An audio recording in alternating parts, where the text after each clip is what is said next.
I'd like to call the regular meeting of the City of Bellflower City Council, Monday, May 9th, 2022 at 7 p.m. to order. Roll call, please. Councilmember Sanchez, Here.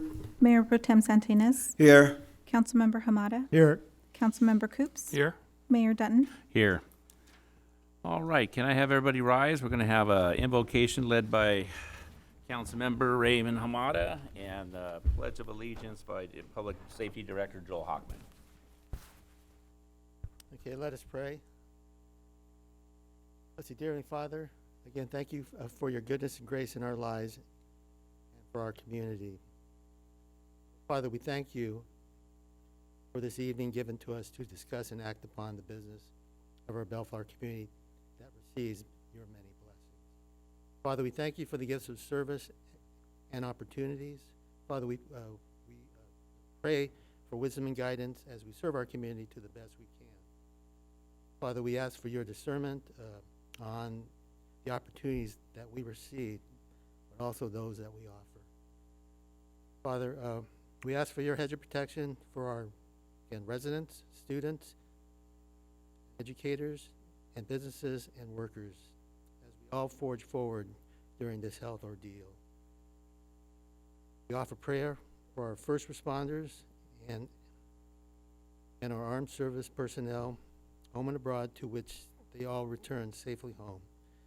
Father, we humbly ask for a world united and the care of human life. We must continue to learn from the past and have unwavering faith in the future. It's all in your Son's name, Jesus Christ. Amen. Amen.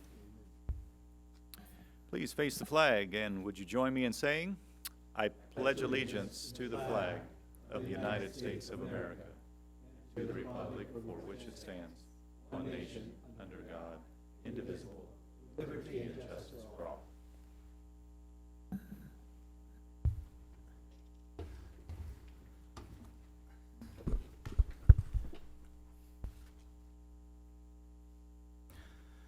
Okay, City's Council announcements and presentations.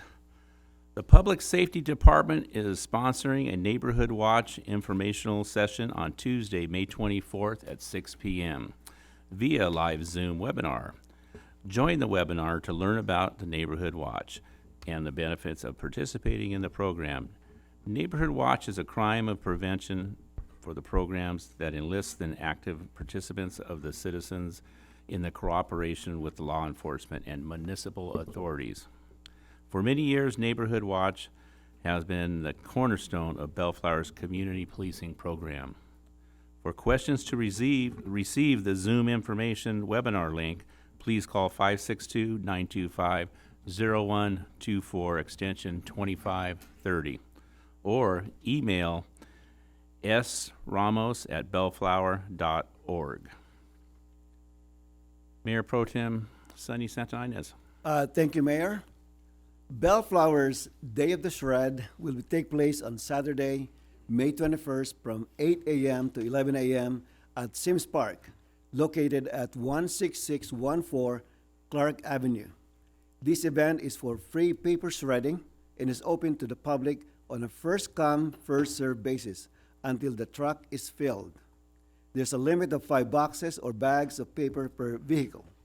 For more information, please call Sims Park at 562-866-7510 or visit the city's e-citizen newsletter at www.bellflower.org. Thank you, Mayor. Thank you. Councilmember Victor Sanchez. Thank you, Mr. Mayor. Good evening, Bellflower.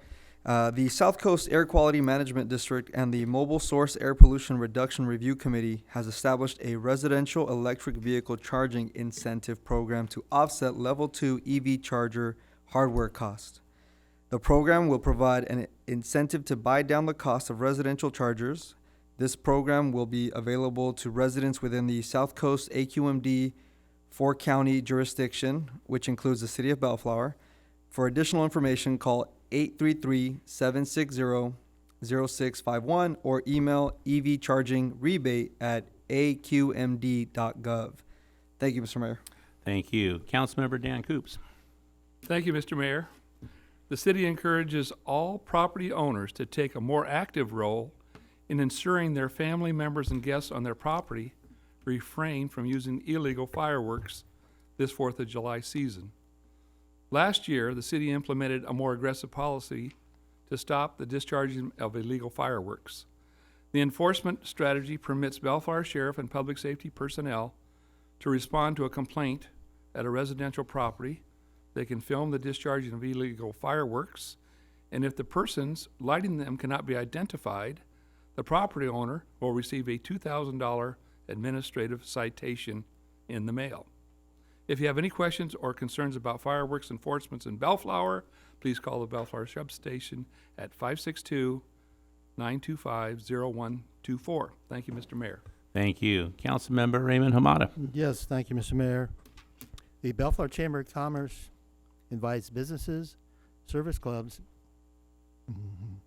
and the community to join their monthly morning mingle, which will take place Tuesday, May 31st from 9 a.m. to 10 a.m. Please come early because the room fills fast. For more information, please call the Bellflower Chamber of Commerce at 562-867-1744. All right, thank you, Mr. Mayor. Thank you. All right, we're going to have our first presentation, a Silico presentation.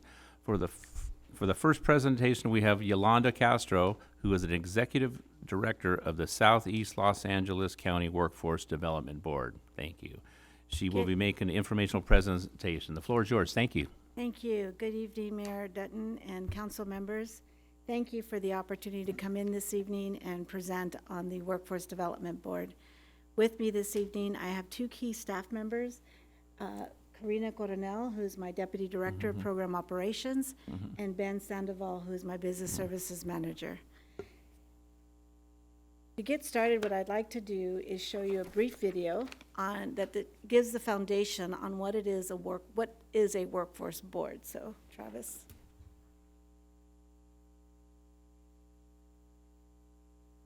What is a workforce development board?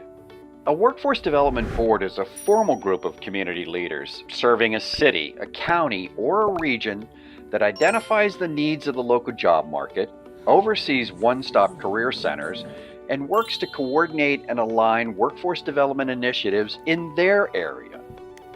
Workforce development boards with membership from business, local elected officials, labor, economic development, educators, and community leaders foster high-growth career opportunities to meet the needs of their regional economy. This system exists to help businesses find qualified workers to meet their present and future workforce needs and help workers acquire skills for employment opportunities. A workforce development board is the link between a region's workforce talent and its employer skill needs. They convene industry and their workforce and education partners in real time to impact the skilling and reskilling of America's workforce and put people back to work in career pathways that provide self-sufficiency. Together, this diverse group of leaders helps your community target recruitment opportunities, identify labor market trends, partner on economic development investments, and create resources to benefit all members of the community. Every workforce development board has a plan that establishes funding priorities for their area focused on a broad range of worker issues that consider wages, job mobility, access, and equity. By analyzing data and working with local businesses, workforce boards understand what skills are most in demand and foster the necessary training and credential programs for their region. Workforce boards also use outcome data to advise employers, policymakers, and communities about what approaches are successful. So without your local workforce development boards, local businesses, educational institutions, and other community stakeholders would not have a strong voice to represent the unique workforce needs of your community. So what is a workforce development board? It is a key link to your community's future.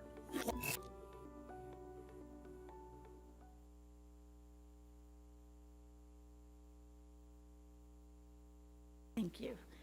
So in the United States, there's 593 workforce development boards, In California, there's 45, and in the LA region, there's 7 workforce boards serving this region. I'm sorry, Travis.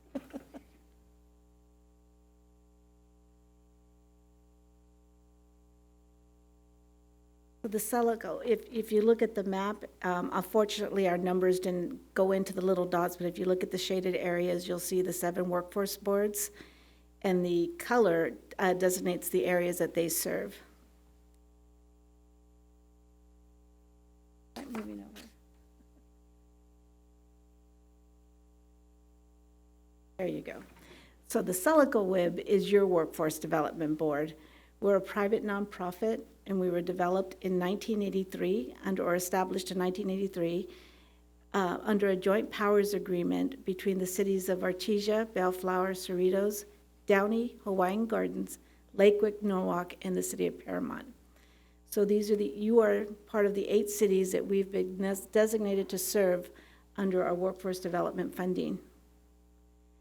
To ensure that we're reaching our goals and meeting the objectives of our funding, there are 2 workforce boards that I work with. We have our Celico Policy Board, which represents our local officials, and we also have the Workforce Development Board that represents stakeholders such as businesses, education, public social service agencies, and the economic development agencies and nonprofits.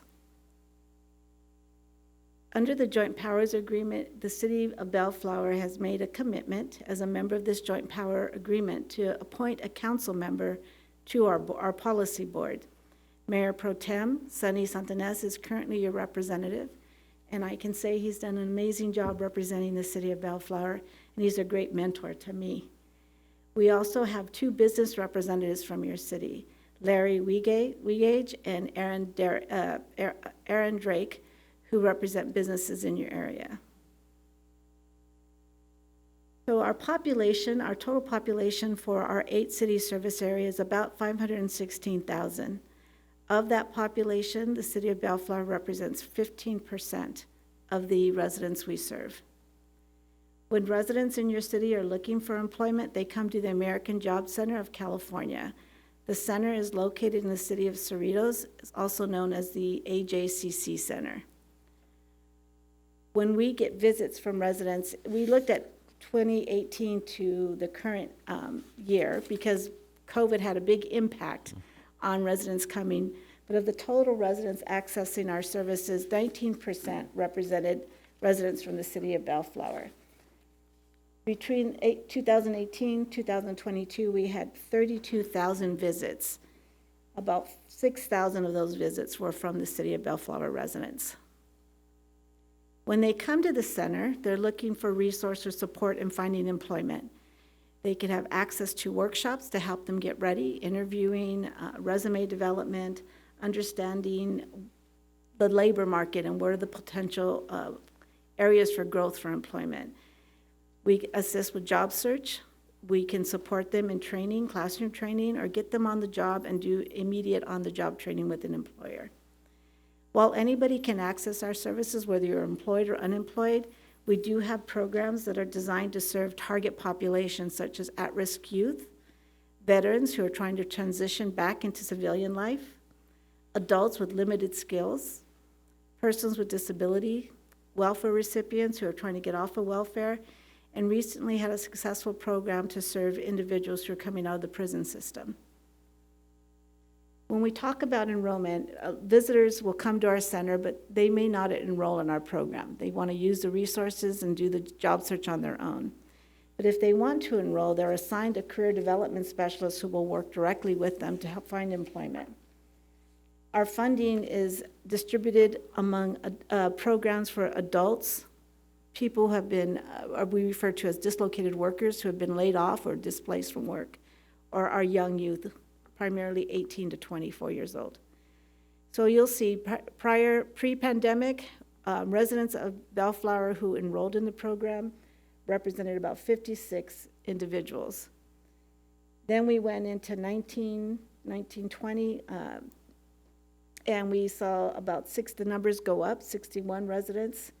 Then the pandemic hit, and we went back to 56, and our job seekers are coming back slowly but surely. Still afraid to get out, still not quite doing the job search that we had anticipated. In addition to job seeker services, we also provide services to our businesses in the area. For employers that are looking to place individuals or fill positions, we can do job recruitments, we post their job leads, share them with our network of partners. We hold customized recruitments for our employers. And we, through a special state program through California called the Employment and Training Panel, we can train their existing workforce so they stay competitive and stay in California. During COVID, the businesses became our primary focus. Businesses, as you know, were struggling. We inquired a grant from the state of California. We got $200,000 that we could allocate to businesses. On the board, we had 6 businesses in your area that we were able to serve with grants from anywhere from $2,000 to $10,000. The grants were designed to help them get personal protection equipment, maybe use some resources to build an outside patio so they could stay open, electronics so they could do online ordering, a variety of resources that could help them stay open and survive through this difficult time. In addition, when we talk about our youth, I apologize for the high school spelling, it's Somerset High School. We designed a special program for youth who had struggled through school and looking for some alternatives. Through the grant, we were able to help them do some self-exploration, evaluate what was the difficulty for them in high school and what could they change once they left the high school system. When they left our program, they had a vision for where they wanted to go. They had received some paid work experience and were set on a career pathway, either into college or directly into employment. In front of you, you have a packet that provides you with a service at a glance fact sheet, resources on the various programs we offer, and 3 success stories of Bellflower residents who have taken advantage of our program and resulted in successful employment. That's my presentation for this evening. I'm happy to answer any questions. Thank you. Great presentation, Yolanda. Any questions? Mr. Mayor, I just want to make a couple of course. comments. I've been on the policy board for how many years now? Since Dan left. Yeah. That's about maybe 6 years ago. And or you 5 love years every ago. minute of it, I know you do. Yes, I do. What Yolanda forgot to mention was that there's 45 workforce development boards in California. There's 7 in Los Angeles region alone. But what she forgot to mention was Celico is the best. Yes. And honestly, because Celico is one of the, they've been classified as one of the high performing workforce development boards in the area. So to be able to get that kind of distinction, it takes a lot of effort. And to the leadership of Yolanda and the support of the staff, and of course the two boards that she mentioned. One key factor that I need to emphasize is it is really an asset for a city to join a workforce development board, especially Celico, because basically each city has 3 seats on the table, 1 council member and 2 representatives from business. And that's how we were able to get Paramount added to the workforce development board 2 years ago. And with Paramount joining the Celico workforce development, we passed the threshold of 500,000 residents being served. And that's very key because now we're able to qualify for some grants that are only available for workforce development boards serving population of over 500,000. So, and I really commend staff for doing what they do. And we're trying to make, one of the reasons I asked Yolanda to make a presentation tonight is to help make Celico Workforce Development Board not one of the best kept secret in town. We need to promote this, we need to advertise this because it is a great service for both employers and employee. And to really sum up what they do in one word, they are the connectors. They connect businesses with the people looking for a job. So Yolanda, Ben, Karina, keep up the good work. Thank you so much for this wonderful presentation. And thank you, and it's an honor to serve your city, and our next step is to connect with city staff and see how we can reach out to some of your residents and get the word out there that we're here to serve them. So thank you very much. Thank you. Mr. Mayor, I Any just other want to questions? add a few things. Go few right ahead. comments, not questions really so much so as I want to first thank our Mayor Pro Tem Sonny and the Celico staff for all the work they do. I can also, from an employer standpoint, from my work that I do at CFGC, I want to commend their program that they have, a specific one, when they talk about identifying a need in the employment sector. They're doing this program which is really needed, and I think it's called Foster to Social Worker, which they're helping youth or who were in the foster care system go into social work so that they have a ability to come back and provide that level of service and support and counseling and training and through therapy for youth who are in the foster care program as well. They are definitely a good group, a great organization, and I know that CFGC is in talks to bring some of those onto our agency. So I do agree with what they're doing, and I commend them for their work. Thank Thank you, you. Councilmember Sanchez. That's all. Thank you, Mr. Mayor. You're welcome. Anyone else? Yes, just a quick one. The last few years, I've been honored to participate with the process to have Somerset as a model school, and I know that part of the reason why they got the designation is with with Celico being a part of that process. And I know that you've been active with Somerset, and they love it, of course. I know the school has made leaps and bounds from many years ago, and it's all because the community is just jumping in to support it. So again, I wanted to commend again Celico for being there as part of that process. Thank you, Councilmember. And youth have been really impacted by COVID, and we had some great plans with Bellflower that had to stop because of COVID. So we're hoping to come back and re-explore some of those programs. So thank you very much. All right, thank you, Yolanda. Okay, let's go up on the riser over here, guys. Okay. We got a presentation as a proclamation for Public's Work Week. No tacos.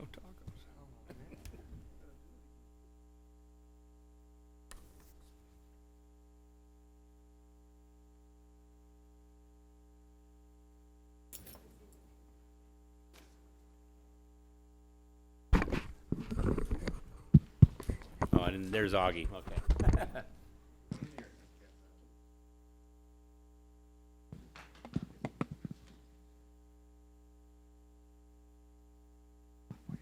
Hey, Augie, I don't recognize you in orange. No safety vest. Hide those over there. Yeah.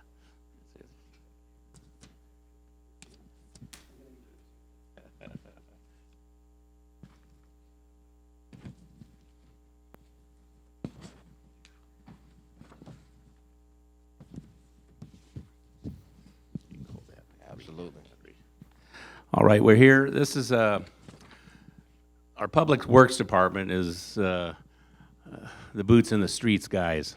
This is one I've known for quite some time, except he's not in his orange shirt and safety vest. Anyway, Public Works is professionals focused on infrastructure, facilities, and services that are vital for the importance of the sustainable and resilient communities for the public health, high quality of life and well-being for the people in the city of Bellflower. It is in the public's interest for the citizens, that civic leaders and children in the city of Bellflower, to gain knowledge of the public works programs in the respective communities. These guys are the boots on the ground. They're the ones sweating out there when it's 100 degrees out. They're the ones getting dirty, doing all the jobs, and they work hard. And with that, we have a National Public Works Week that we want to recognize for. So I, Ray Dunton, do hereby designate the week of May 15th through May 21st, National Public Works Week. signed by myself, and along with Mayor Pro Tem Sunny Santa Ynez, Councilmember Raymond Hamada, Councilmember Dan Coops, and then last but not least, Councilmember Victor Sanchez. Yeah. With that, we thank you. Do you want to say anything? Just as an honor to serve the community. Okay. And we come in every morning with a good heart to serve all of you. Thank you, guys. And that's the truth. I know it firsthand. Oh, I didn't. I know him as Augie. I just know his nickname. Sorry, Fred, and the audience. Sorry, I didn't get you introduced. Yeah. All right. All right.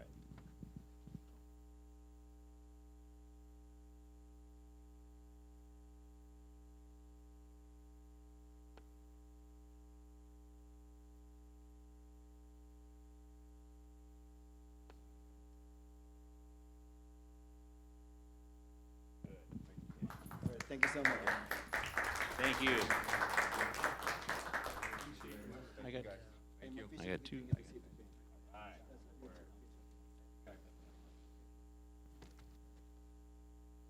Set the bar high. Want you to dress up all the time now. Why not? We're not done yet.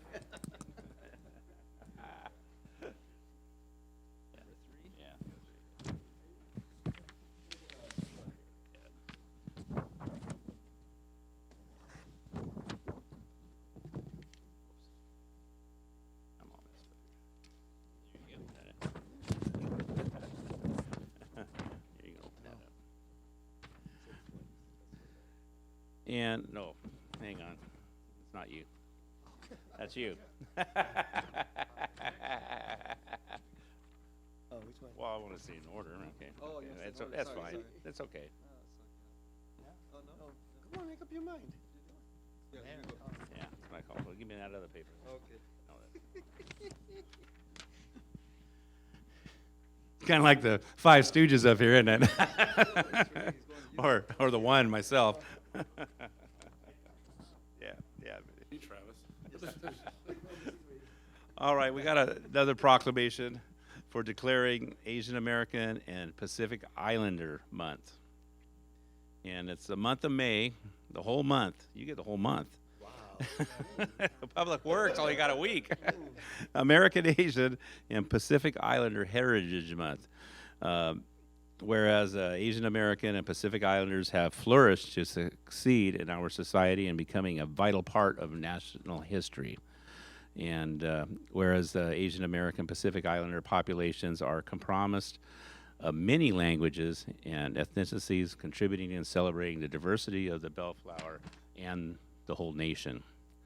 Now I hereby, Ray Dutton, the mayor of Bellflower, do proclaim the whole month of May 22 as Asian American and Pacific Islander Month. Signed by myself and Mayor Pro Tem Sunny Santa Ynez, Councilmember Raymond Hamada, Councilmember Dan Coops, and Councilmember Victor Sanchez. There you go. All right.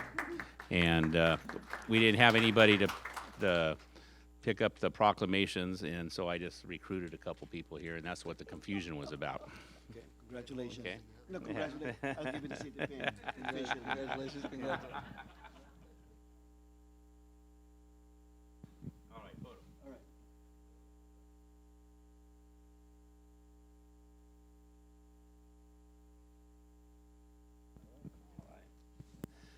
And our last one,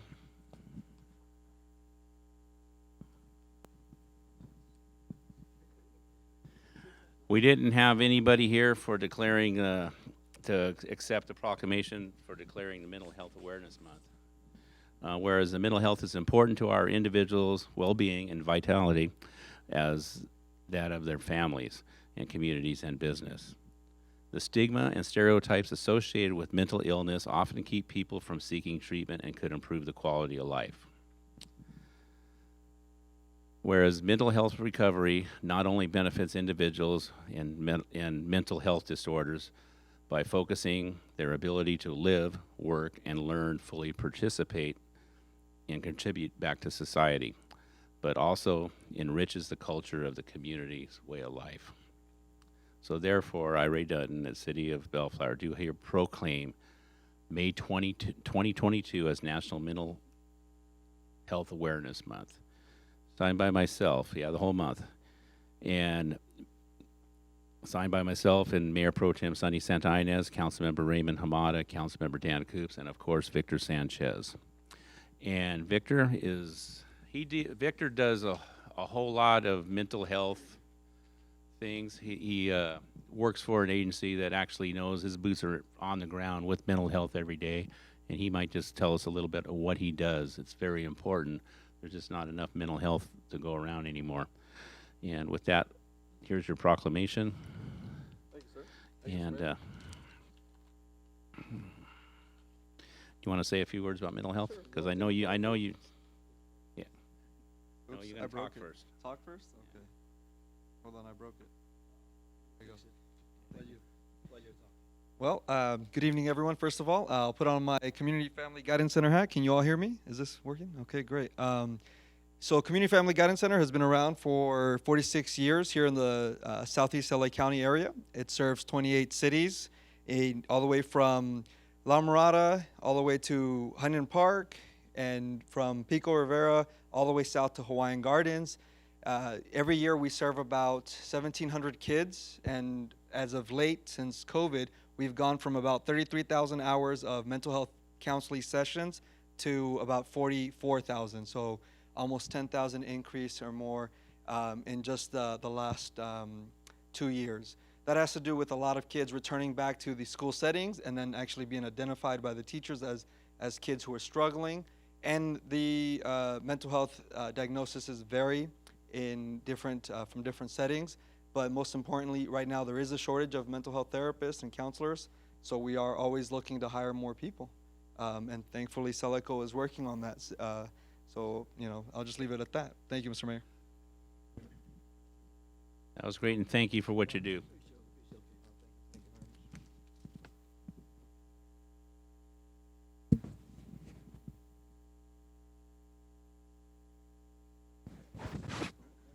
All right, let's go back to the dais.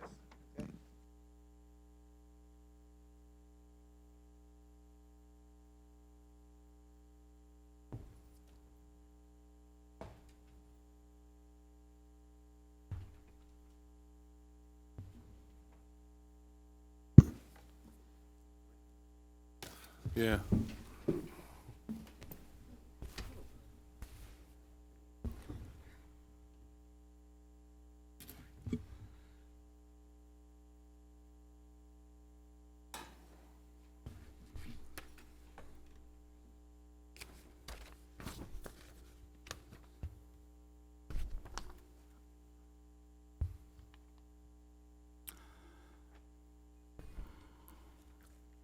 All right. Mr. Stewart, public comments, please. Yeah, this is the time set aside for the public to address the city council on matters not listed on the agenda. Anyone wishing to address the city council should come to the podium, be recognized by the mayor, and state your name for the record. If you wish to address the city council on an agenda item, you may do so by approaching the podium as we review that particular item. You'll be given 3 minutes to address the city council. Thank you. Anybody wishing to speak to us, you're welcome to come up to the podium.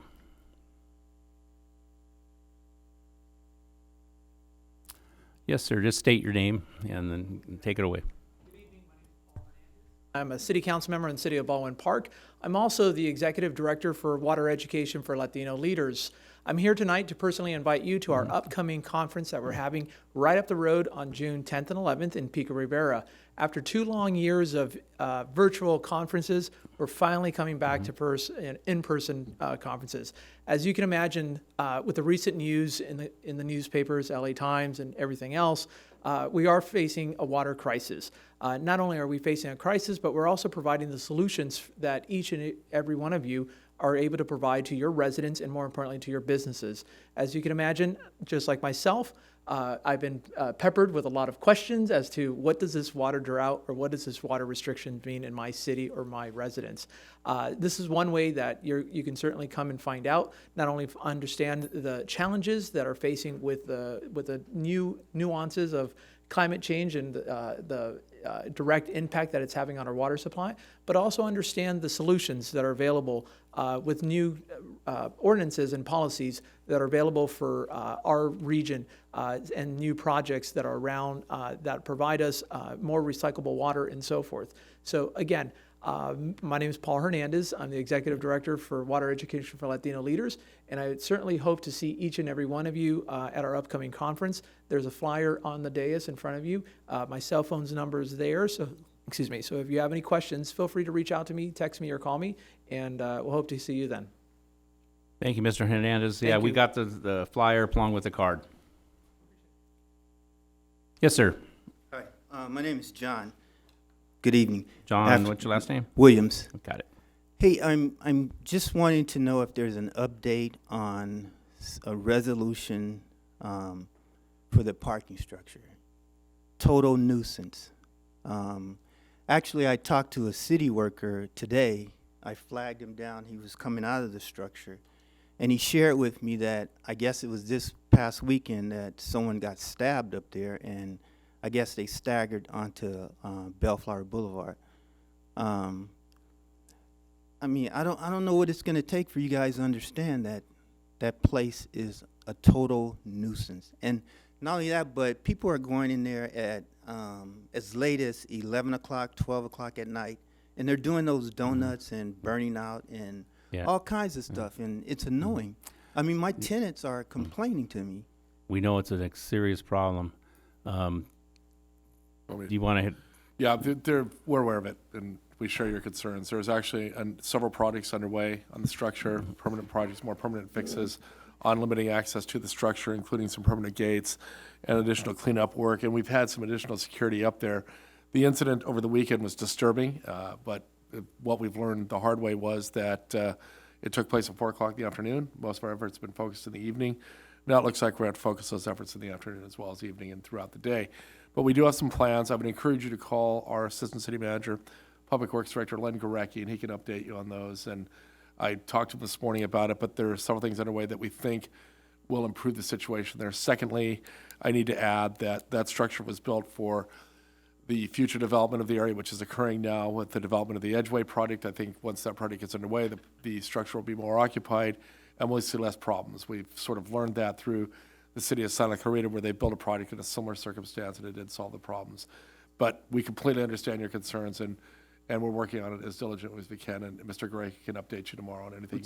I'm sorry, his name again? Len Gorecki. Len Gorecki. Yeah, gentleman right there. Yeah. Yeah, he can grab you right now, and he'll update you on everything we have going on there. But we get it, we hear you, and we're working on it. All right, So, thanks Yeah, for it's the been opportunity. been going on pretty much since it was built, and we keep trying things. You know, there's cameras in it now. That don't worry, it's nonsense going on there. We understand, and every time we try to do something, something else happens. There's vandalism, theft on top of that. So. All right. Well, Mr. Inez, you could disregard my phone call that I left a message on your voicemail. Okay. Okay. Yeah. Thanks for taking time out of your evening and coming up today. Okay. Anybody else wishing to come forward?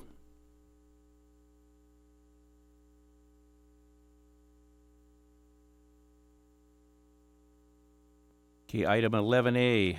Mr. Stewart, you want to introduce this one? Yeah, this is a public hearing, and it's consideration of possible action. Conduct a public hearing to consider adopting resolution number 20-17, a resolution adopting parks and recreation facility use fees, establishing facility use policies and procedures, and superseding resolution number 0972, and waive further reading and adopt ordinance number 1413, an ordinance adding a new chapter 12.42 to Title 12 of the Bellflower Municipal Code entitled Permits Authorizing Events Conducted in City Parks and Facilities. And Mr. Milano, this is a follow-up piece to the previous item you've seen 2 weeks ago.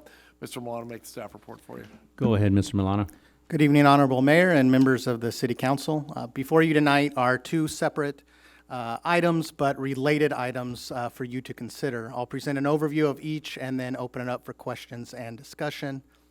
In attendance as well this evening is Tony Thrasher from Wildan Financial Services, and he will also be available for questions related to the fee study. First, I would like to discuss the parks and recreation facility use fees. This is a resolution adopting parks and recreation facility use fees, establishing facility use policies and procedures, and waive further reading and adopt ordinance number 1413, an ordinance adding a new chapter 12.42 to Title 12 of the Bellflower Municipal Code entitled Permits Authorizing Events Conducted in City Parks and Facilities. And Mr. Milano, this is a follow-up piece to the previous item you've seen 2 weeks ago. Before you tonight are two separate items, but related items for you to consider. I'll present an overview of each and then open it up for questions and discussion. In attendance as well this evening is Tony Thrasher from Wildan Financial Services, and he will also be available for questions related to the fee study. The first of the two items is going to be a public hearing for consideration, and that's for resolution number 20-17. And that resolution is to adopt Parks and Recreation facility use fees, establish facility use policies and procedures, and it supersedes the previous fee and policy resolution number 09-72. The second item will be consideration to adopt ordinance number 1413, and that ordinance adds chapter 12.42 entitled Permits Authorizing Events Conducted in City Parks and Facilities. That ordinance was introduced and reviewed by the City Council on April 25th, 2022. So specific to the resolution, the current Parks and Recreation facility use fees and policies and procedures were adopted on November 23rd, 2009 with resolution number 09-272. The proposed resolution would update the fee schedule and the policies and procedures. To assist with the proposed update fee schedule, the city engaged Wildan Financial Services to conduct a facility fee study to determine operational cost of providing facility use services and examine the cost recovery. The facility use policies and procedures have been updated and work with the proposed fee schedule and ordinance number 1413. The fiscal impact for the fees and specific to renting out our facilities is that through the end of fiscal year 2018 through 2019, a 5-year average of $251,587 in annual revenue was recovered from groups using city parks and recreation facilities. And one thing I want to update here is you see that says 2008 to 2009. Obviously, right after that, we hit the pandemic. And so I wanted to give you some numbers on the pandemic as well for our rental facilities. For fiscal year 2019 and 2020, we started to see the drop in our revenue for facility use, and that went down to $180,000. Fiscal year 2020, 2021, it went all the way down to $16,000. And I think we had one filming permit and some of the school swim programs were the major chunks of residency. So we're trying to come out of the pandemic. We're almost at the end of this fiscal year, 21, 22, and we're back up to $125,000. So it is starting to come back. But I did want to point that out, and you can see how the average went down. Facility use fees are the top source of revenue or cost recovery for the Department of Parks and Recreation. Our second the largest source of revenue would be our special interest classes that we run through the program, through the department. The cost recovery in the fee study for rental facilities is at 7% with the current fee schedule. Historically, city policy has been to largely subsidize parks and recreation programs, events, and facility use as there is a general benefit inherent to such services. The proposed fee schedule reflects an increase in that cost recovery for rental facilities from 7 to 11%. Overall, the proposed fee schedule reflects an average fee increase in each of the categories and for each of the facilities, an average of a 50% increase. The proposed fee schedule does add 4 new fees from the previous resolution, and those include the picnic shelters, the Civic Auditorium, dance room at Sims Park, and the Town Center Plaza rentals.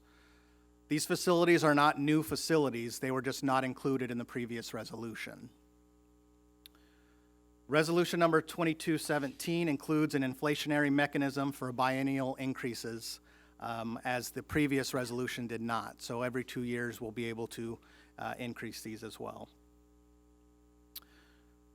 The cost recovery is determined as the overall cost recovery for fiscal years 2016 through 2021 by dividing the average revenue for rentals by the direct operating costs for the facilities and the indirect overhead support provided by Central City Services as determined through the cost allocation plan. The cost allocation plan was not part of our fee study. It's part of the bigger fee study that Tay does with his comprehensive fee study. And Tony will be able to correct me if I'm wrong, but what that helps us to determine is, in addition to our rental facilities only, which is what we're trying to determine cost recovery, it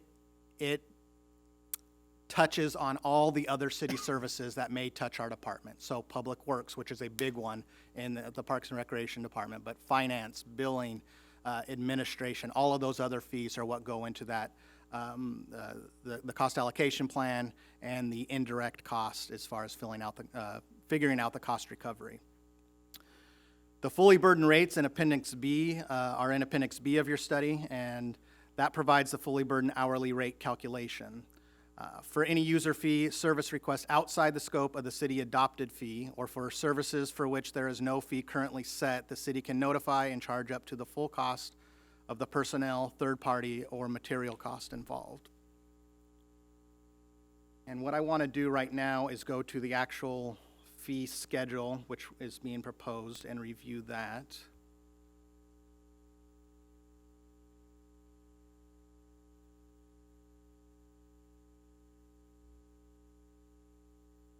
I'm doing it this way because it's a little harder to see and we can zoom in.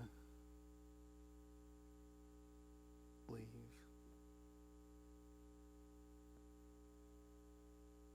Yes. So the first thing that you'll be considering tonight is our description of classifications, which this is our typical classifications that we have in our fee structure and that we're updating. There are 9 of them total. The first is City of Bellflower programs and activities. The second is nonprofit organizations receiving direct support from the city. And that includes the Bellflower Chamber of Commerce, the newly formed Sister City Incorporated, and then all of the organizations that go through our process and receive community services and cultural arts funding through the city. So that's category 2. 3 is co-sponsored Bellflower Non-Profit Youth Service and non-profit youth sports organizations. This would be, as of today, it would be Greater Bellflower Little League and Bellflower Youth Football. The next category is Bellflower Nonprofit organizations, and then we have the Bellflower Unified School District and Bellflower Service Schools. Bellflower residents and Bellflower businesses is a category. Non-Bellflower nonprofit organizations is a category. We have our non-resident business category, and then our commercial category. So those are the different categories in the larger spreadsheet that are on the fees that you actually see. So this would be the fees for all of the facilities where we rent out on a regular basis. These are the newly proposed fees. And in your packet, and I will bring it up as well, but it's even smaller print, it has a comparison of the fees. It has a comparison of the fees that are the old fees in comparison to the new fees. And that is on page 28, which we'll go to next. But this is the fees, how they line up with the 9 different categories, and then depending on which facility they would rent. These are all hourly rates with the exception of the picnic shelters, and those are daily rates. So they rent it out by the day depending on what the hours are at the park on those days. And if we go to page 8,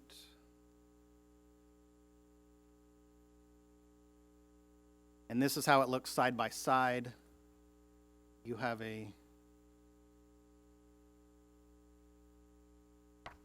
let's see.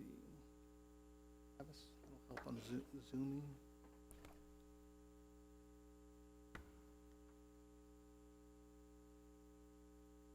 Works better for Travis. What I want to, so at 7% cost recovery, I want to use some of our more extreme fees on here as an example. If we were to try to get full cost recovery on the city for operating the pool, for example, just from our rental fees, to bring it up to 100%, the aquatic center, we would be charging $3,192 per hour. And so that's where the 7% comes in. It calculates the commercial rate that we have currently for the aquatic center. When we charge that rate, we are averaging about 7% cost recovery for the department when it comes to our rentals. So that would be the 225 right there in Category 9. So those blue categories were the explanation of what your full cost to get 100% cost recovery. We'd end up having to charge those hourly rates for those facilities. And then in the third blue category, you have the percentage change. And again, on average, we're looking at about a 50% average change.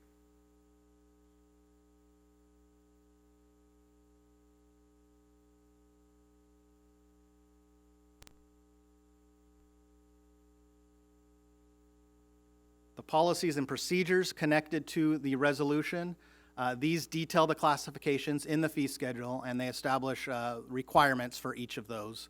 It establishes guidelines for staff to issue facility use permits in conjunction with the fee schedule.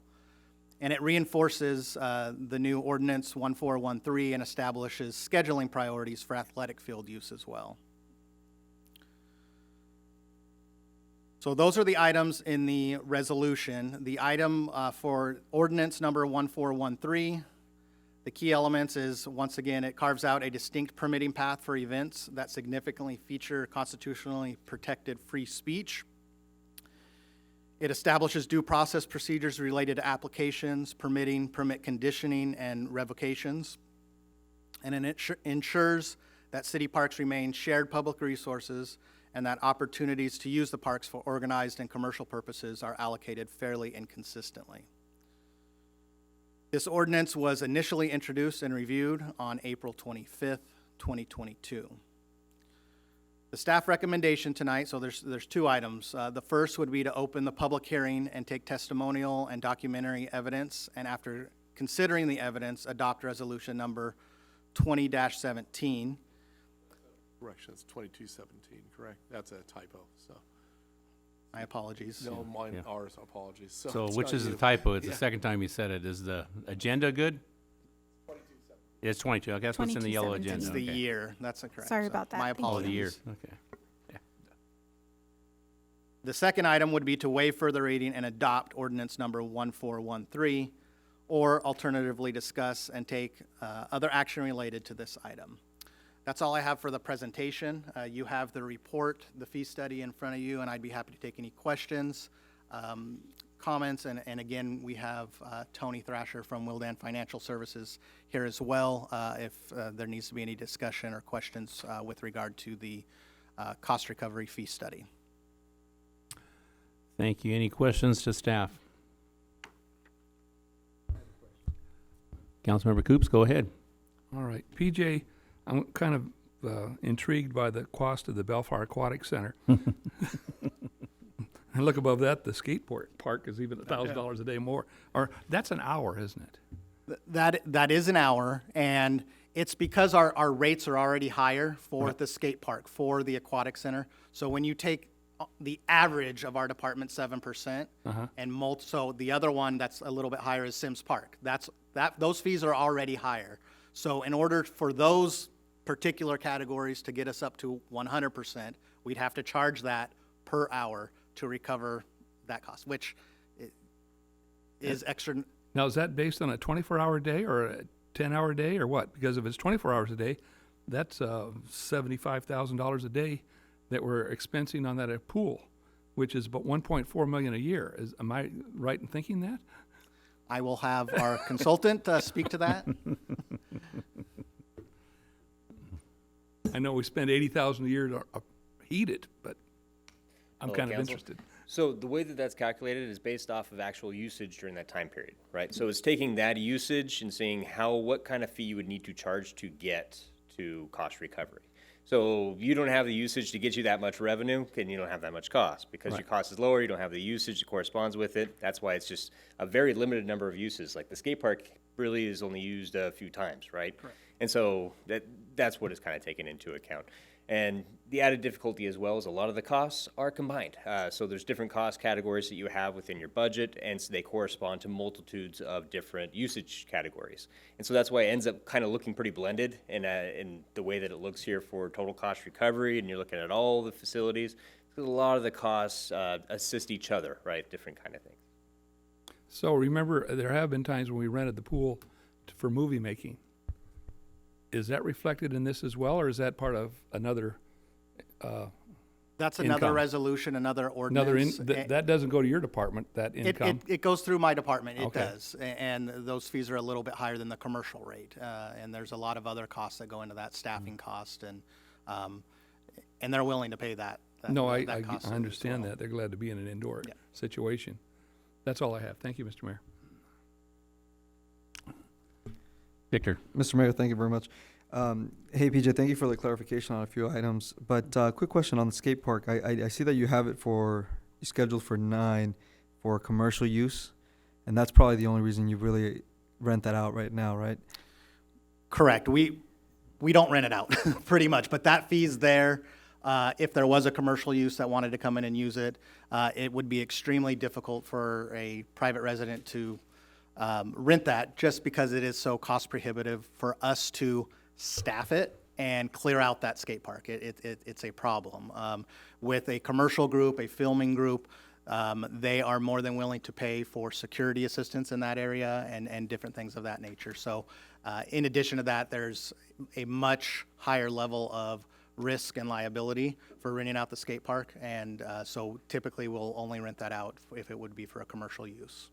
And would you want the flexibility for like a nonprofit youth agency working, or, with skaters and bikers and stuff like that? Yeah, I think more what we would try to do in that is bring them in under a partnership with a department and run a kind of a department program, and whether it was teaching skateboarding classes, which we've done in the past, different things like that. And that's a completely different process. It's like our special interest classes is what we would do. So you run it privately almost? Right, and it would With the be a partnership. city-sponsored type program. Okay, very good. I just thought you might want the flexibility in there. Okay, no, sounds good. I mean, to me, it makes sense, the cost recovery side from 7 to 11%. And I like all the flexibility that you're including in there, and being, you're clear about which level people would fall into and what categories. So, very good job on this report. Thank you. Thank you, Mr. Mayor. Okay. Any questions? Yes, thank you, Mr. Mata, Mr. go Mayor. ahead. Yes, PJ, first off, thank you again for the report. Just a question on your category 4, applicant, potential applicant. It's the nonprofit, organization, service club. It says based in Bellflower and that do not receive financial support. What I'm thinking is in the maybe near future, there might be some of those nonprofits that may benefit from some financial support of the city through the CDBG program. And so if they do receive some, do they still qualify under that category, or do they move to the category? No, I think, so the intent has been up to this point, and we could change that, is these groups have traditionally in category 2 are the ones that receive funding through specific avenues in the city. So cultural arts, community services, Sister City Inc. used to be in that category. Now they're their kind of own separate entity. And then the Chamber of Commerce. We have one specific program, the car show. And then in the past, even before my time, it was the chili cook-off. And so that's why those categories are there. A Bellflower nonprofit, the advantage is they're getting an additionally reduced rate. All the rates are reduced, we've seen that. So a Bellflower nonprofit will get an additionally reduced rate, and they are able to fundraise. I mean, they can use it for a fundraising event, whereas if you look down further, a non-Bellflower, non-resident, if they're gonna get that rate, they can't charge. So if a nonprofit group came from Downey, and they want to run event, and they're charging for vendors, they're charging different, they would actually be charged at the commercial rate at that point, is how we categorize that.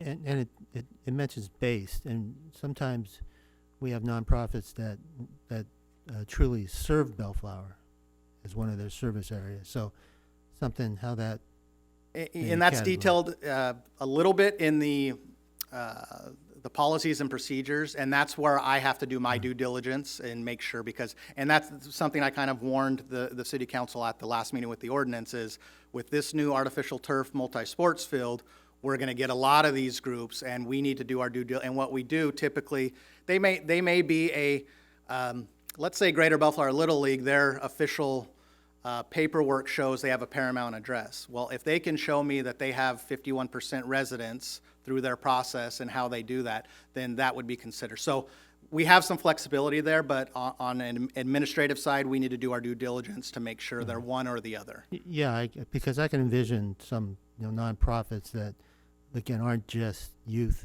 focused, and it could be sort of human interest or Yep. whatever it may be. Okay. The other thing is for the gentleman, just quickly on your fee schedule study. Thank you for this, quite comprehensive. And I know the portion for comparison. I'm sorry, comparing cities was just for information purposes. So and when I looked at it, I'm going, oh, he's going geographically, and then suddenly there's another city that's close, but it's pushed out further. So.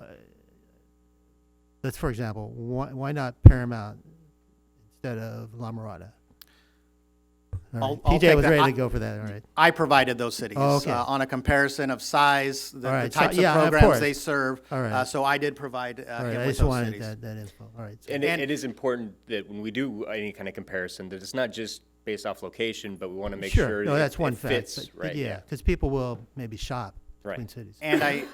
And I think another very important thing on that, even though it's just for informational purposes, Yes, of is you course. can see in Parks and Recreation, there is no one size fits all for fees. Oh, of course. No, no, and, no. and that's why they're there. All right. Is you can see some of them charge a daily fee for Yeah. a room. It's across the There's differences, like our auditorium here at Sims Park is different from what is the main here and the Sycamore Center in the city of Lakewood, because you have to use that caterer. So what's unique about our facility in our department at Sims Park is you can use your own caterer. And so these fees are for the facility usage only. So trying to match a city No, to of be course. exact No, is no. so Yeah. hard. And that's why we Yeah. wanted to put that in there as well. I was just curious, and more so. All right. Thank you very much. All right. Thank you, Mr. Mayor. Thank you. Mayor Pro Tem? Thank you, Mr. Mayor. PJ, thank you. What's your name again, sir? Tony Thrasher. Tony, okay. Thank you for this very comprehensive study. I just have a couple of questions and comments. One is on the, is this automatically adjusted for CPI? Biannually, so every 2 years, the city manager has the authority, so we would be adjusting it with the CPI. We added that. So what's the process for that? Does it have to go to city council or automatically?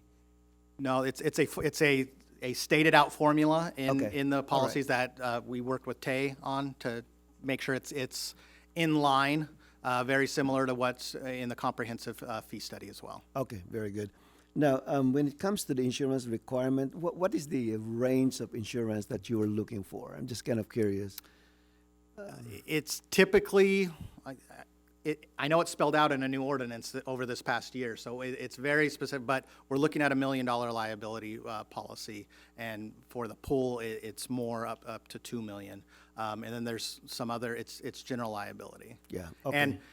And I will state this, whatever the city's policies are, for a private citizen to come in and rent the civic, or the auditorium at Sims Park, we have a process with JPIA for the insurance purchasing. So that's one of the fees that we charge, is the direct cost for the insurance, because the typical individual can't come in and provide that insurance. For outside groups, typically they have their own insurance, and then as long as they're meeting those thresholds and the requirements that are in our ordinance, they provide their own insurance on that. Yeah, okay, very good.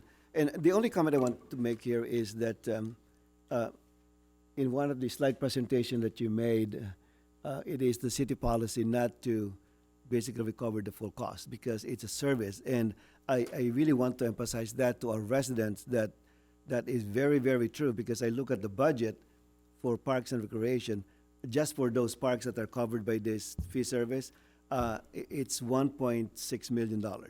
That's Carruthers Park, Sims Park, Townsend Park, the Aquatic Center, the Civic Center. It's $1.6 million. And if you compare that with what the revenue was on average pre-COVID, it was only $251,000. So we are not recovering the full cost, which I think we make because we made a commitment that this is basically a service that we are giving to our residents. So I just want to emphasize that. All right, thank you so much. Thank you, Mr. Mayor. Thank you. Mike's question, 2 questions were answered. Thank you very much. And Mr. Mayor, if I may have one more follow-up question. go right ahead. Mr. Milana, so does this cover you for adult sports, or is that, because I only see youth in here, unless I missed something?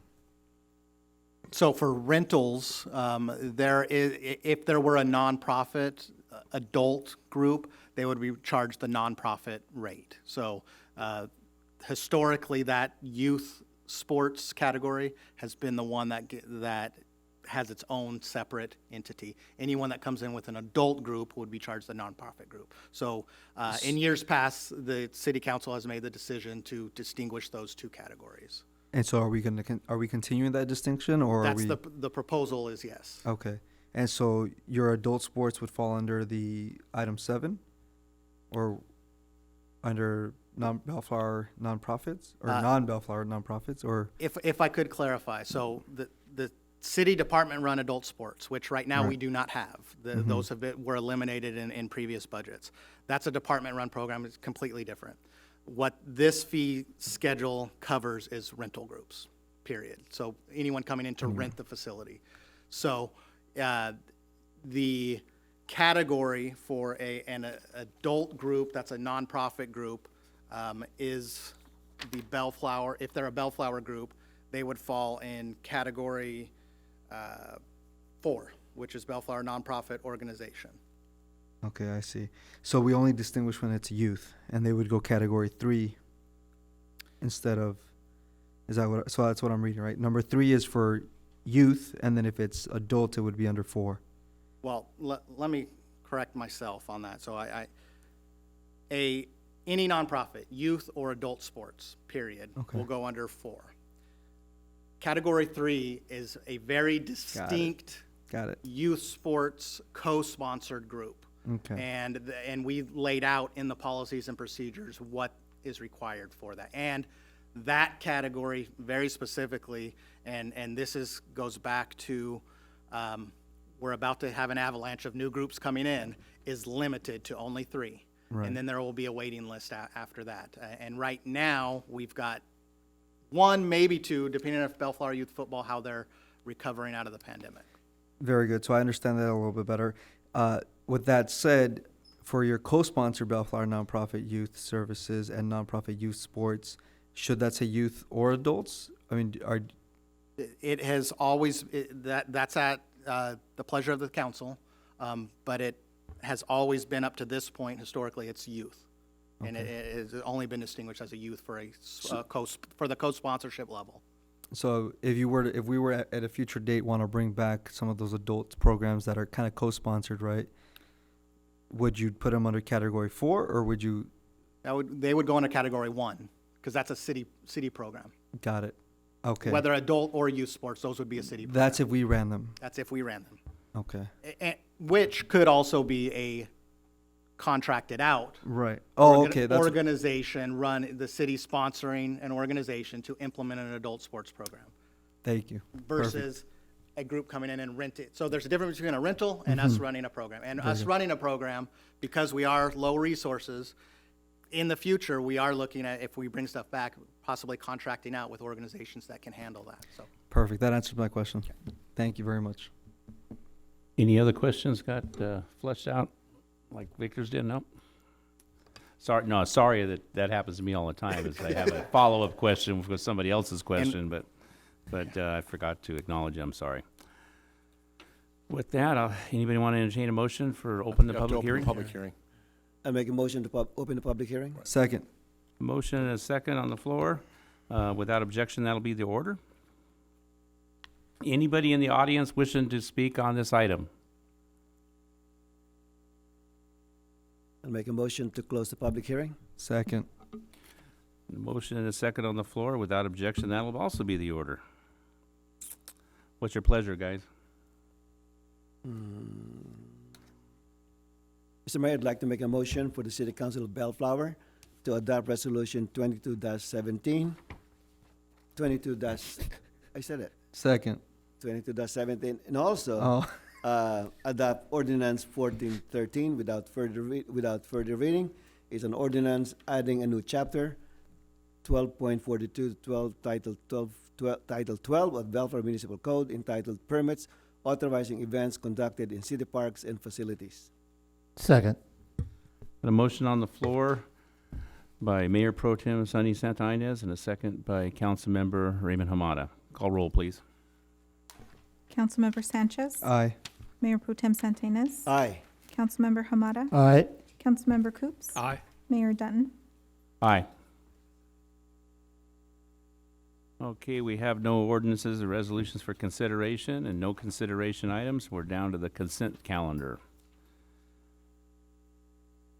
Does anybody have any conflicts on any consent calendar items? Or does anybody want to pull any items for separate discussion? Move the consent calendar. Mr. Mayor, Oh, you got something? yeah, I got You're something. too Mr. slow, Mayor. man. I'd like to pull items 14B, C, and D. Oh, you had a lot, too. There's only 5 of them, I think. isn't That's there? why that's why you paused. You Right, gotta I get it guess, straight, gotta right? get it Anybody else? Okay.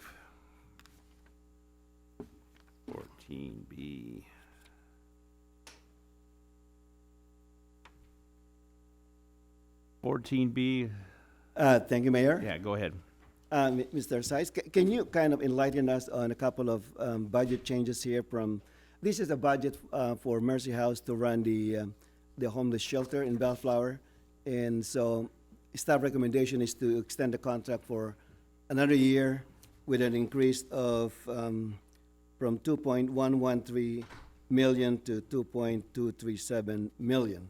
So there's a couple of line items that I'd like you, Mr. Size, to kind of explain to us what's happening with this budget line item. So let me start with the navigators.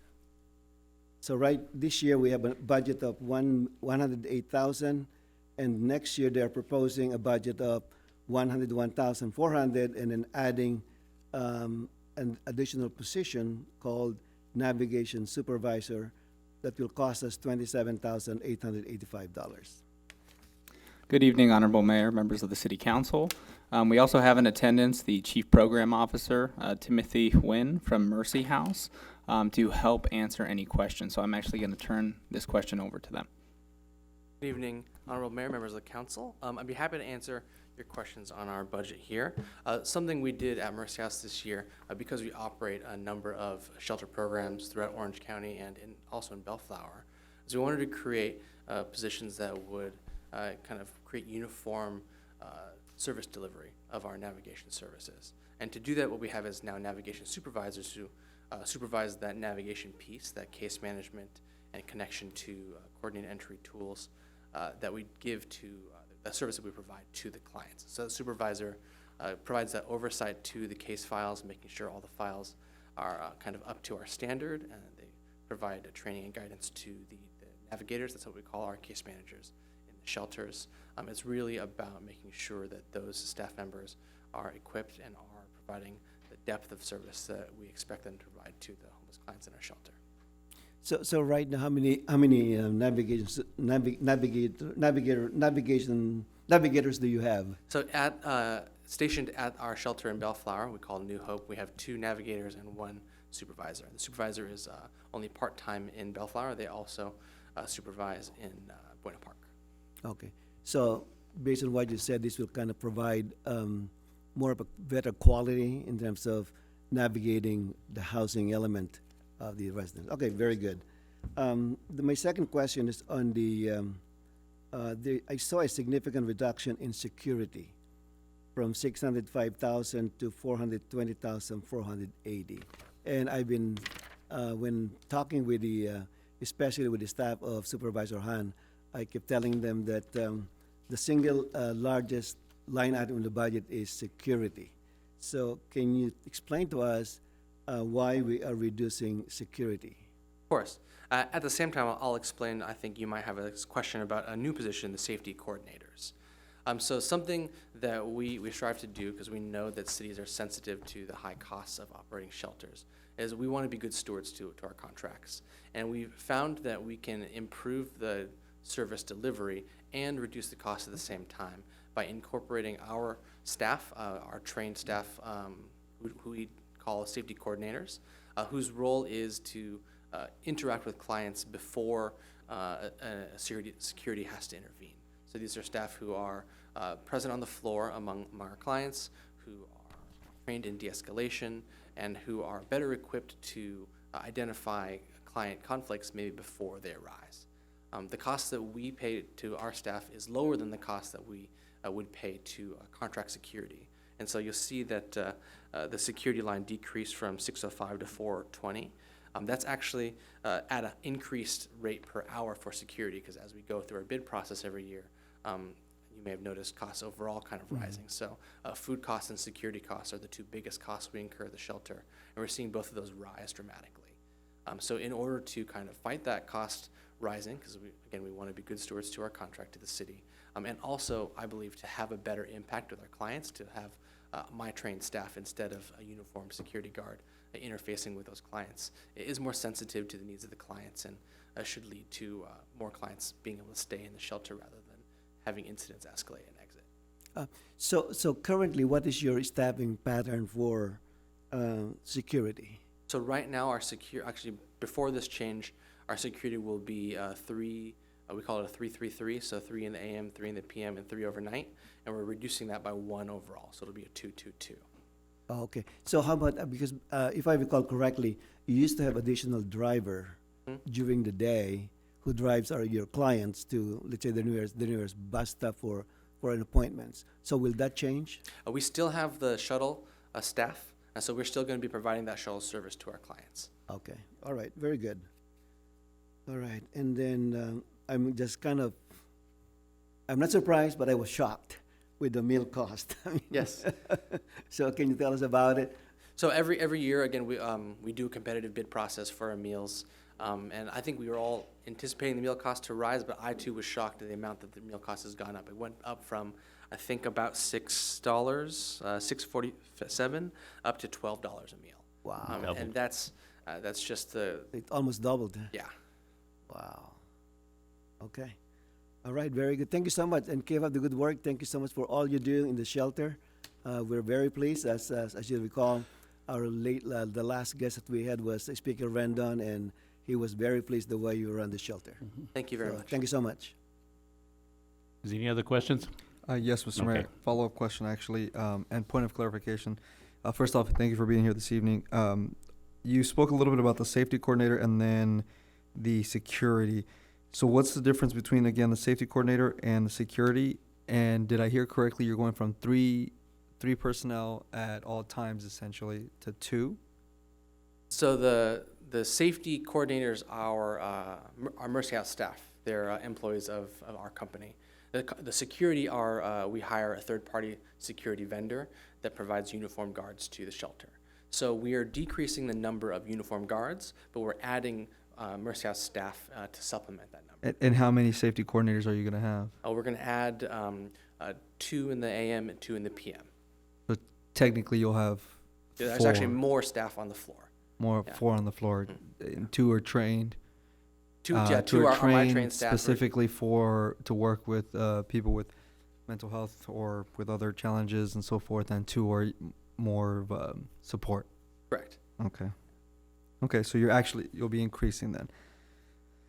So, because it looked like you were doing 1 safety coordinator, at least that's what the way it looks like here. So the safety coordinators are coming on so 2 in the AM and 2 in the PM, so it's a total of 4 bodies. We won't have safety coordinators in the overnight shift. That's when things are more calm and clients tend to be a bad. Okay. Very good. Thank you for that clarification. That concludes my questions, Mr. Mayor. Thank you. Anyone else? Yes, Mr. Mayor, just a quick question. Tim, this is again, list of expenses. What percentage, just ballpark, is defrayed by community donations? Roughly. I'm sorry, I don't know the answer. Next to nothing, basically. No more than 20,000? If that, okay. Councilmember Hamada, that's a question for their development coordinator or the development manager. Guy's the numbers guy, I know. I was just curious. Okay. Thank you, Mr. Mayor. Thanks, Tim. All right, thank you very much. Thank you very much. All right. Next. Thank you, Mayor. Next one is, this is on the Resolution 2218, determining that the city of Bellflower's cannabis tax applies to sale of industrial hemp-derived products. I really appreciate staff's creativity in trying to capture the cannabis tax on the industrial hemp-derived products. And I really analyzed this, and I thought of there's a better alternative, but no, there's not. I think what staff is proposing is really makes sense, and I kind of applaud the way they're thinking about implementation. But my question here is, what are your plans to identify these dispensaries that are selling industrial hemp-derived products? Because I think that's the key, because we need to find where they are, who they are, so that once they are identified, we can do some calculation and see if their sales exceed 51% selling industrial hemp-derived product, and that's we're gonna tax them. So my question is, what is the plan to identify these potential dispensaries? Just for clarification, we're not talking about the cannabis dispensaries that are subject to business permit, cannabis business permit, which is another resolution by the city council. So these are exclusively for industrial hemp-derived products being sold at those dispensaries. Right, because APMP 3 established a 50% threshold to determine which are dispensaries for the purpose of taxing industrial hemp products. I think the first step would be to look for storefronts that advertise as CBD or industrial hemp product sellers. And then the second would be Yelp, Google searches, and probably like referrals from other departments and even the council members. Yeah. Just So, like I think what he's trying to say, it's an inexact science. Right. Just like the example I gave to you today. Yeah. It's like the tattletale method. Yeah, okay. So I guess we just have to be on the lookout, especially, I guess, public safety and code enforcement, just to be on the lookout when they Yes. drive around, something that they notice, because we're not talking about gas stations, mini mart selling, hand lotion that is infused with hemp. We're talking about that. We're talking about stores that are selling most of their products that are industrial hemp-derived products. So, okay. So I just want to make sure that our staff are vigilant about it, going around the city, and I think the plans that you laid out really make sense. All right. Thank you. Thank you. Okay, 14D, who has that one? I guess. I know you picked them out of the calendar at 3 in a row. I know. Well, it's a city clerks. Yeah. She lined them up Yeah. the way it is. So anyway, all right. Now we're talking about the farmers market being transferred to the town center plaza, and the proposal from staff that's in front of right now is to change the time from 9 a.m. to 1 p.m. to 3 p.m. to 7 p.m. So my first question is, I was kind of surprised about this because at the the last meeting when we approved the transfer from Sims Park to Town Center Plaza, I thought the staff mentioned that the time will be maintained. The farmers market will continue to operate on Mondays from 9 a.m. to 1 p.m. That was on the staff report. So can you tell us the reasoning why we're changing the time? Yeah, yes, Honorable Mayor and members of the City Council. Initially, that was the thought going forward, but as the operator started to delve into the existing vendors and finding out other vendors from their network, they found a huge demand from their vendor network to do an afternoon farmers market. Okay, so if you look into the potential impact on parking, because I like the idea of doing it in the morning, especially on Mondays, because I know that there's plenty of parking in downtown area Monday morning from 9 to 1 p.m. So do we have some kind of data supporting the reasoning why we're transferring it from Sims Park to Town Center and then changing the time in the evening? So basically, my question is, what's going to be the potential impact on parking? Well, staff did a informal vacant parking space count over the past couple of weeks to see where we were with parking at the times of around 3:30 p.m. in the afternoon, and today we actually did it at both 3:30 p.m. and 5:30 p.m. I can give you those numbers real quick. Sure. Okay. Okay. Okay, so on Monday, the 2nd of May at 3:30 p.m., we looked at the adjacent parking lots directly to Town Center Plaza, which would be the Aidenmore parking lot, the Belmont Oak main big parking lot, as well as the main event center parking lot. And on that day, there were 38 open parking spaces at that time. Today, when we reviewed that, there were 45 spaces in that parking lot. And then at 3:30, and then at 5:30, there were 57 open parking spaces at that time. That does not include the parking structure, which we did also count. There were 239 spaces available in the parking structure on Monday the 2nd, 247 at 3:30 today, and 249 at 5:30 today. What we did not count on the 2nd was the west side parking lots on either side of Pirate Park. And we did count that today and found that there were 118 open spaces on the west side of Bellflower Boulevard in those parking lots and 116 at 5:30 p.m. Okay.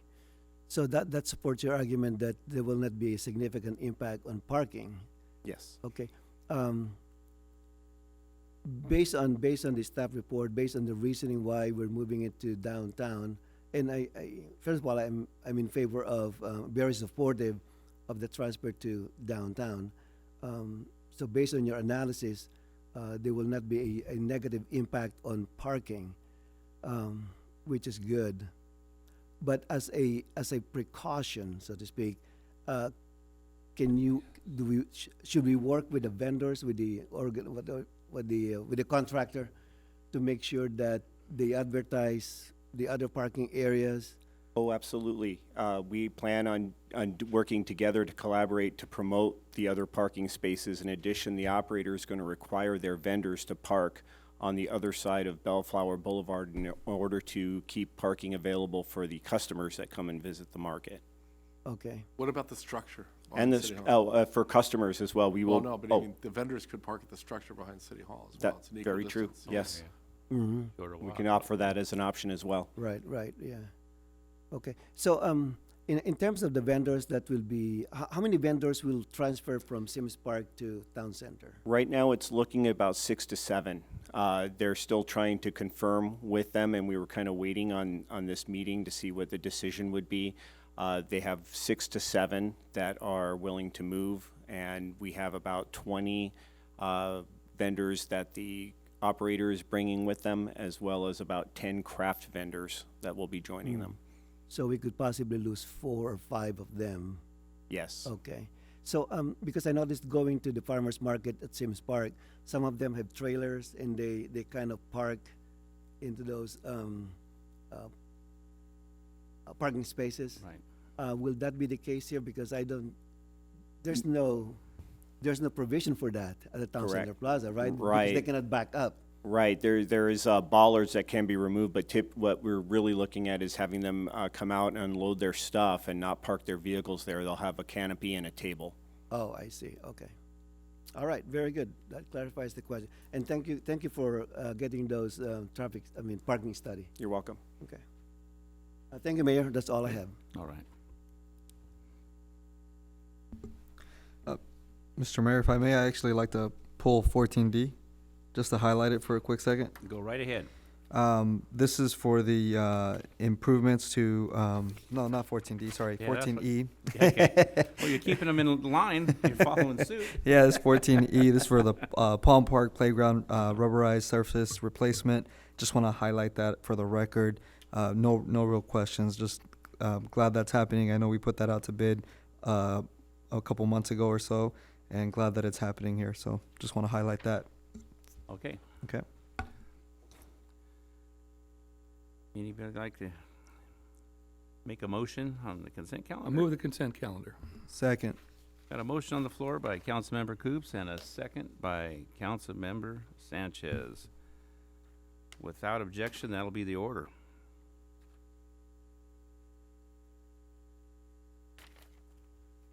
All right, before we go into council reports, I wanted to run something by my colleagues. We have a hot summer coming along and a long drought. And I noticed when we had light duty on our meetings, I would tell you can wear your council collared shirts or whatnot. What would you guys think of going casual with our council dress shirts through the summer, June 13th through September 12th?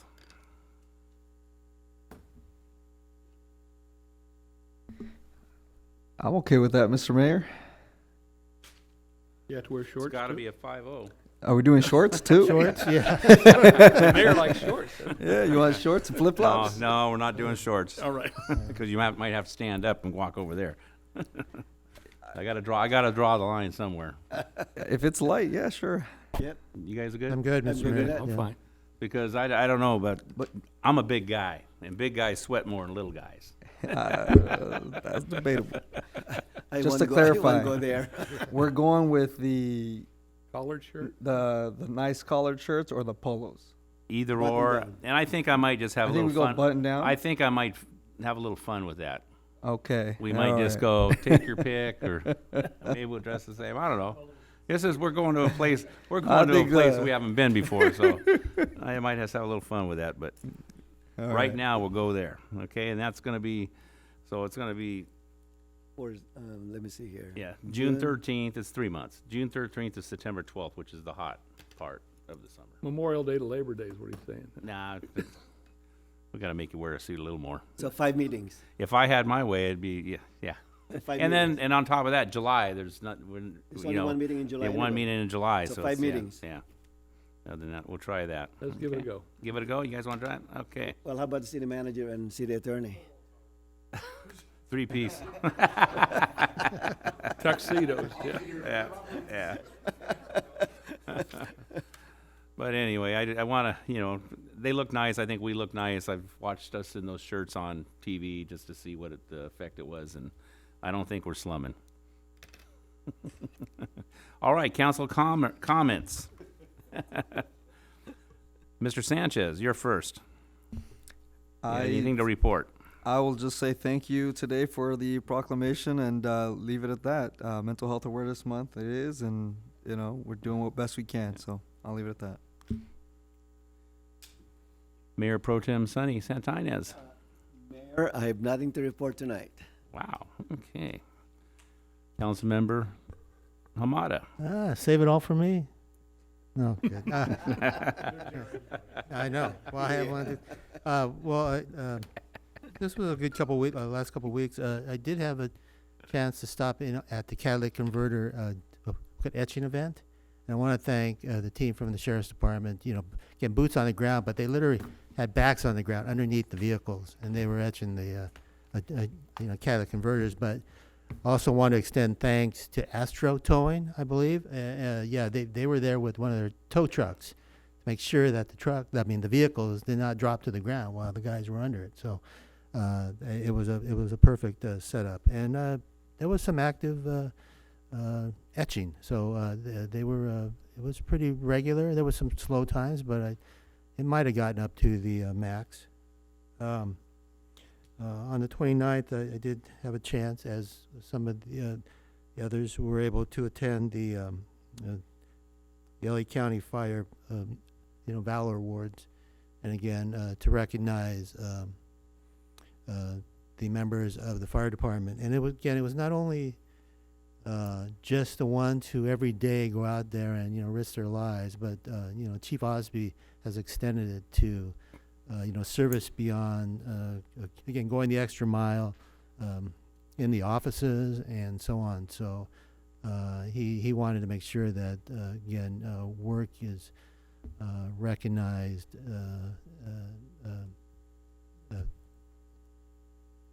again throughout the department. And there was a lot of, again, happy people who got awards.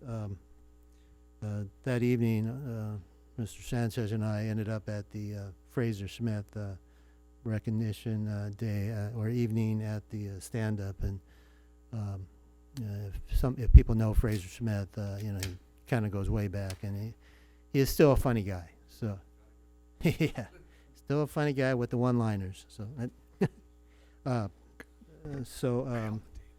then on the 30th, again, want to thank look at CR&R for their mulch event, and I think PJ reported, I think there was probably close to 900 bags passed out or so, roughly. So it was a nice event. People were picking them up.